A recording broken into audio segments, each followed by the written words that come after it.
Hello welcome back Aisha's കിച്ചണിലേക്ക് എല്ലാവർക്കും സ്വാഗതം. എല്ലാവരും സുഖമായിട്ടിരിക്കുകയെന്ന് വിശ്വസിക്കുന്നു. അപ്പോൾ ഇന്നത്തെ ഈ ഒരു വ്ളോഗിൽ റൂയി മോൾക്ക് കിട്ടിയ നല്ലൊരു ഗിഫ്റ്റ് അൺബോക്സിംഗ് ആണ് ഷെയർ ചെയ്യുന്നത്. നമ്മുടെ സബ്സ്ക്രൈബറുടെ വക നല്ലൊരു ഗിഫ്റ്റിനായിരുന്നു. അപ്പം എപ്പോഴും പറയുന്ന പോലെ തന്നെ വീഡിയോ മൊത്തത്തിൽ കാണാം. എന്നിട്ട് നിങ്ങളുടെ അഭിപ്രായങ്ങൾ താഴെ കമൻറ്റ് ബോക്സിൽ എഴുതിയറിയിക്കാനും മറക്കരുത്.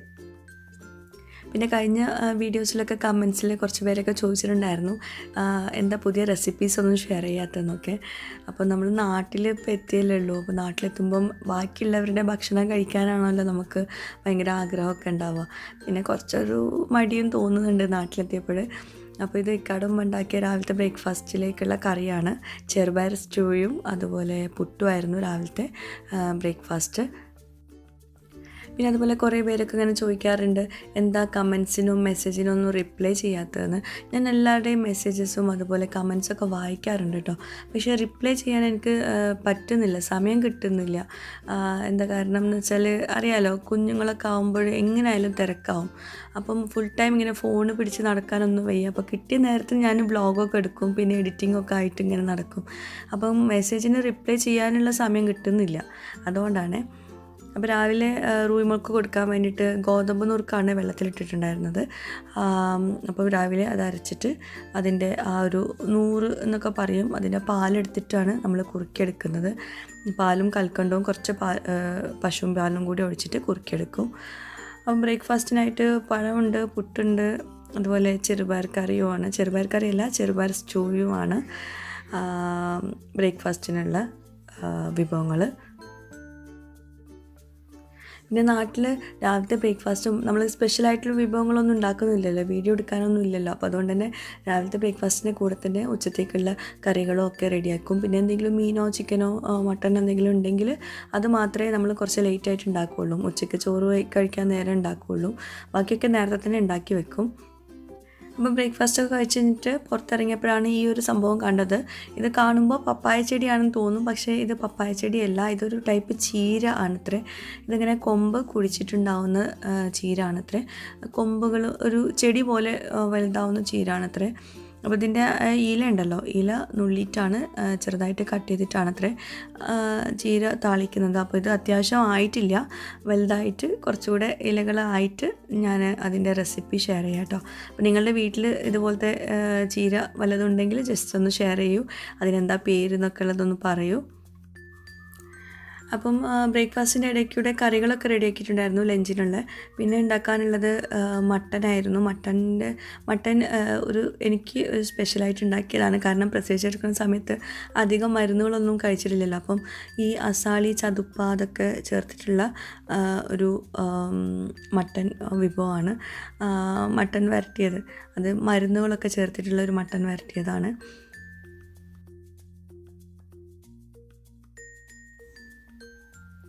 എല്ലാം ഉമ്മ ഉണ്ടാക്കിയത് തന്നെ കേട്ടോ.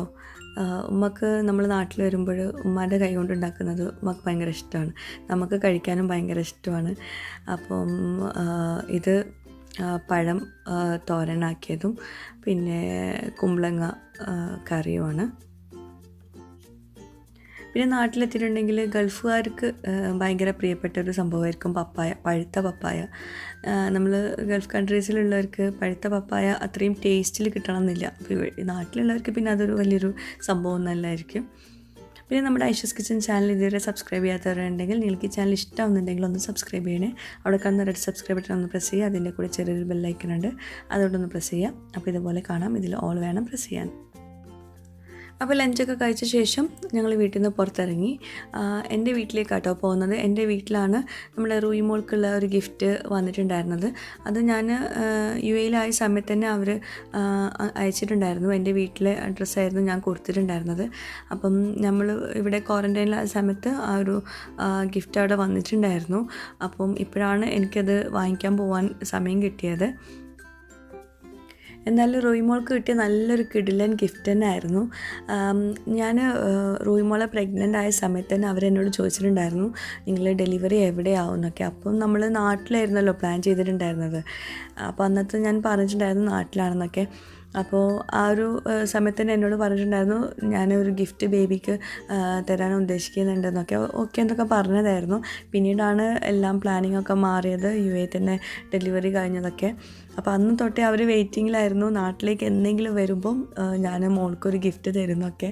അപ്പോൾ അതാ ഞാൻ നാട്ടിലേക്ക് വരുന്നുണ്ടെന്നുള്ള ആ വീഡിയോ ഇട്ട പാടന്നെ അവർ കൊടുത്തയച്ചതാണ് ഇതൊക്കെ. റൂയിമോൾക്കുള്ളൊരു കിടിലൻ ഗിഫ്റ്റ് തന്നെയാണ്. ഞാനത് റൂയിമോളെ പ്രസവിച്ച പാടുള്ള ഒരു പോസ്റ്റിലെങ്ങാനും ഷെയർ ചെയ്തിട്ടുണ്ടായിരുന്നു. ഇതുപോലെയുള്ള സെറ്റ് എവിടെയാണ് കിട്ടുക എന്നൊക്കെ ചോദിച്ചിട്ട്. എനിക്ക് UAE കിട്ടാൻ വേണ്ടിയിട്ടായിരുന്നു. പക്ഷേ എനിക്ക് ഒരുപാട് ഷോപ്പിലൊക്കെ ഞാൻ അന്വേഷിച്ചു, അവിടെ ഒന്നും ഇതുപോലെ ഇങ്ങനെ സെറ്റായിട്ടൊന്നും കിട്ടിയിട്ടില്ലായിരുന്നു. ഇത് അവർ എന്താ പറയുക, നമുക്ക് വേണ്ടിയിട്ട് കസ്റ്റമൈസ്ഡ് ആയിട്ട് ചെയ്ത് തരുന്നതാണ്. നമ്മൾ പറഞ്ഞ കളറിൽ ഒക്കെ അവർ ചെയ്ത് തരും. ഇത് പിന്നെ ഞാനൊരു ചെറിയൊരു തീം കൊടുത്തിട്ടുണ്ടായിരുന്നു, പിങ്ക് മെയിനായിട്ട് വേണമെന്ന് പറഞ്ഞിട്ടൊരു തീം കൊടുത്തിട്ടുണ്ടായിരുന്നു. അപ്പോൾ അതനുസരിച്ചിട്ട് ചെയ്തതാണ് കേട്ടോ. നല്ല കിടിലൻ അയക്കണം, നല്ല കളറും അതുപോലെ എന്താ പറയുക, എല്ലാം അടിപൊളിയായിട്ടുണ്ട്. നമ്മളത് ഹാൻഡ് മെയ്ഡാണ് അല്ലെങ്കിൽ കസ്റ്റമൈസ്ഡ് ആണെന്നൊന്നും നമുക്ക് തോന്നിയില്ല, അതുപോലെ പെർഫെക്റ്റ് ആയിട്ടുണ്ട്.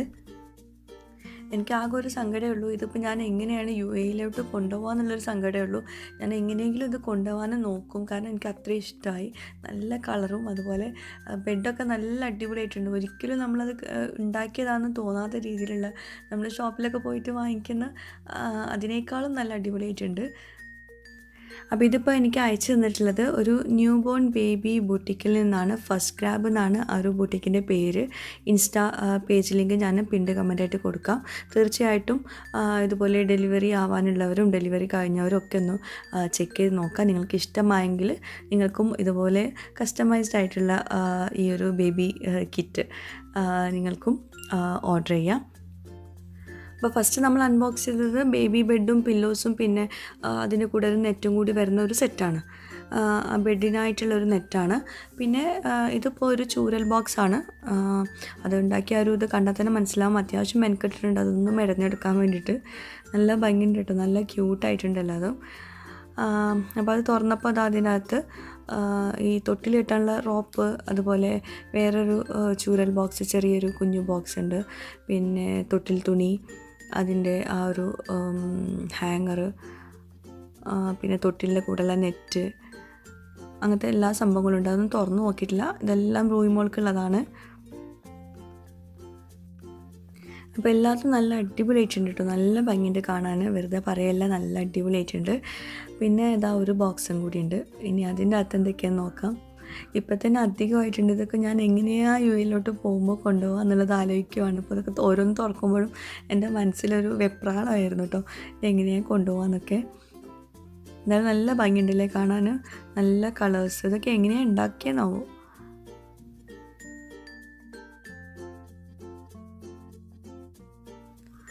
അപ്പോൾ അത് തുറന്നപ്പോൾ അതിൻ്റെ അകത്തൊരു മദർ ബാഗ് ഉണ്ട്. കുഞ്ഞിൻ്റെ ഡ്രസ്സ് ഇതൊക്കെ നമുക്ക് ട്രാവൽ ചെയ്യുമ്പോൾ കൊണ്ടുപോകാൻ പറ്റുന്നത്. പിന്നെ ഒരു ബേബി സ്ലീപ്പിംഗ് ബാഗ് ഉണ്ട്. അപ്പോൾ സ്ലീപ്പിംഗ് ബാഗ് ഇപ്പം റൂയിമോളുടെ കേസ് എടുക്കുവാണെങ്കിൽ റൂയിമോൾക്ക് അത് കറക്റ്റല്ല, കുറച്ചുകൂടെ വലുത് വേണമായിരുന്നു. ഒരു 3 monthsലുള്ള കുട്ടിക്കുള്ള കറക്റ്റ് പാകമാണത് ഈ ഒരു സ്ലീപ്പിംഗ് ബാഗ്. പക്ഷേ കുഴപ്പമില്ല, എനിക്കത് ആ ജിബൊക്കെ തുറന്നിട്ടുണ്ടെങ്കിൽ അവളെ അതിൽ കിടത്താനൊക്കെ പറ്റുന്ന നല്ലൊരു ബാഗ് തന്നെയാണ്. എന്തായാലും നല്ല ഭംഗിയുണ്ട് കേട്ടോ, അത്യാവശ്യം മെനക്കെട്ടുണ്ടാവും ഇതൊക്കെ ഉണ്ടാക്കിയെടുക്കാൻ വേണ്ടിയിട്ട്.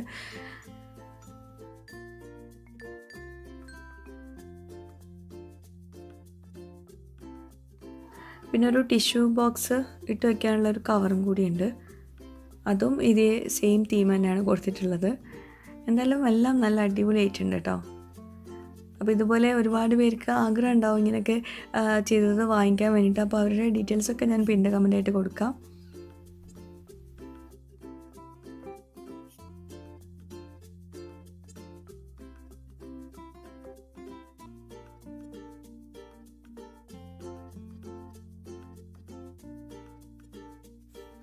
അപ്പോൾ ഇതെല്ലാം റൂയിമോൾക്ക് അവർ കൊടുത്തയച്ചതാണ്. അങ്ങനെ ഞാനിത് വെറുതെ ഇങ്ങനെ നോക്കുന്ന സമയത്താണ് കണ്ടത്. ഇത് റോസിന് കൊടുത്തയച്ചിട്ടുള്ള ബോക്സാട്ടോ, അവൾക്ക് ടോയ്സൊക്കെ ഇട്ട് വയ്ക്കാനുള്ള ബോക്സായിട്ടാണ് കൊടുത്തയച്ചിട്ടുള്ളത്. അപ്പോൾ റോസിന് ഭയങ്കര ഹാപ്പി ആയിട്ടോ, അവളെ കൺസിഡർ ചെയ്തല്ലോ എന്ന് പറഞ്ഞപ്പോൾ ഭയങ്കര ഹാപ്പി ആയിട്ടുണ്ട്. അപ്പോൾ ഇതിപ്പം റോസിന് ടോയ്സ് ഇട്ട് കൊടുക്കാനൊന്നും തോന്നില്ല, നല്ല ബോക്സാണ്. അപ്പോൾ ഈ ഒരു ഗിഫ്റ്റ് വന്നിട്ടുണ്ടായിരുന്നത് എൻ്റെ വീട്ടിലാണ്. അപ്പോൾ ഇത് അൺബോക്സ് ചെയ്യാൻ വേണ്ടിയിട്ട് മാത്രമാണ് ഇങ്ങോട്ടേക്ക് ഇപ്പം വൈകിട്ട് വേഗം വന്നത് കേട്ടോ. അപ്പോൾ റൂയിമോളൊന്ന് അതിൽ ആദ്യമായിട്ട് കിടത്തി നോക്കിയപ്പോഴും അവൾ ഭയങ്കര ഹാപ്പി ആയിട്ടുണ്ട്. ഇതെല്ലാം കൂടി കണ്ടിട്ടുള്ള ഹാപ്പി ആയതാണോ എന്താണെന്ന് അറിയില്ല, എന്തായാലും ഭയങ്കര സന്തോഷമായിട്ടുണ്ട് ആൾക്ക്.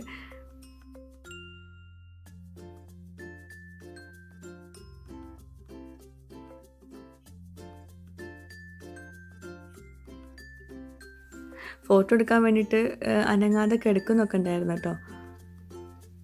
എന്തായാലും നല്ല ഭംഗിയുണ്ട് കാണാൻ. ഞാൻ മോളെ അതിൽ കിടത്തിയിട്ട് നിങ്ങൾക്ക് കാണിച്ചു തരാൻ തന്നെ മെയിൻ കാരണം അതിൻ്റെ ആ ഒരു ഭംഗി കാരണം കേട്ടോ. നല്ല രസമുണ്ട്. കുഞ്ഞുങ്ങൾക്കൊക്കെ എന്തായാലും നല്ല മാച്ചിങ് ആണ് ഇതുപോലത്തെ ഒരു സെറ്റൊക്കെ നമ്മൾ ഗിഫ്റ്റായിട്ട് കൊടുക്കുമ്പോഴൊക്കെ. അപ്പോൾ ഇതിന് എത്ര വരുന്നതെന്നൊന്നും എനിക്കറിയില്ല, അവരെനിക്ക് ഗിഫ്റ്റായിട്ട് തന്നതാണ്. അപ്പം ഡീറ്റെയിൽസൊക്കെ നിങ്ങൾ അവരോട് തന്നെ നേരിട്ട് ചോദിച്ചു നോക്കൂ. ഞാൻ പിന്നീട് കമൻ്റായിട്ട് ബാക്കി ഡീറ്റെയിൽസൊക്കെ കൊടുക്കാം. പിന്നെ തൊട്ടിൽ കെട്ടാനുള്ള കയറും ഇതൊക്കെ ഉണ്ട്, അതൊക്കെ ഞാൻ തൊട്ടിലൊക്കെ കെട്ടുന്ന സമയത്ത് കാണിക്കാം കേട്ടോ.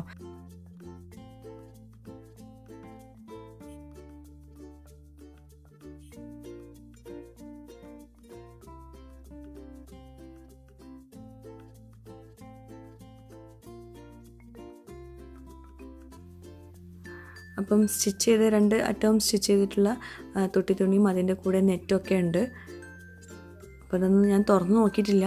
ഇനി തുറന്ന് നോക്കുന്ന സമയത്ത് ഞാൻ വീഡിയോ എടുക്കാം. അപ്പോൾ ഞാൻ ആ തൊട്ടിൽ കിട്ടുന്ന സമയത്തൊക്കെ അത് കാണിക്കാം കേട്ടോ. അപ്പോൾ ഇന്നത്തെ ഈ ഒരു വ്ളോഗ് എല്ലാവർക്കും ഇഷ്ടമായിട്ടുണ്ടാവും എന്ന് വിശ്വസിക്കുന്നു. നിങ്ങളുടെ ഫീഡ്ബാക്സൊക്കെ എഴുതി അറിയിക്കുക. സബ്സ്ക്രൈബ് ചെയ്യാത്തവരുണ്ടെങ്കിൽ സബ്സ്ക്രൈബ് ചെയ്യുക. പുതിയൊരു വ്ളോഗുമായിട്ടോ വീഡിയോ ആയിട്ടൊക്കെ വരുന്നവരേക്കും ബൈ. Thank you.